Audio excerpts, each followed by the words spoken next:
Un stock pro que j'avais moi-même floqué pour Idriss, qui m'avait vendu bien plus tard. Numéro 9, j'avais bien sué quand je l'avais défloqué. Flocage Giroud. C'est l'un des rares Giroud que j'ai. J'aurais bien voulu y ajouter une paire de patchs. Malheureusement, c'est impossible à trouver, malheureusement. Je sais pas s'il y avait pas une étiquette. Ah bah si, elle est juste là. Elle est agrafée n'importe comment. Elle est agrafée dans le col.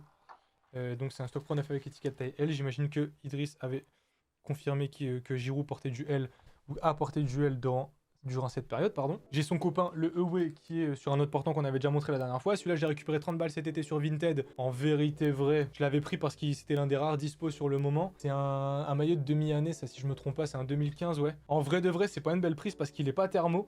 En fait, c'est un stock pro hybride. T'as certes l'étiquette thermocollée, mais t'as pas les aérations laser et tout. Donc, c'est sympa.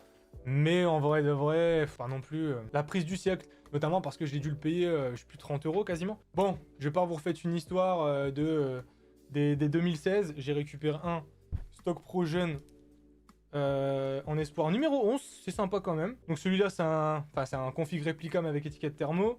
Là, ici, on a un Aero Swift manche courte. On a un Drive Fit manche longue. Donc ça, c'est mes préférés. Pareil, ça va finir dans mon décor. Je voulais un de toutes les versions, donc je les ai. Et donc, je vais les garder forcément parce que ça n'a aucun sens de les bouger.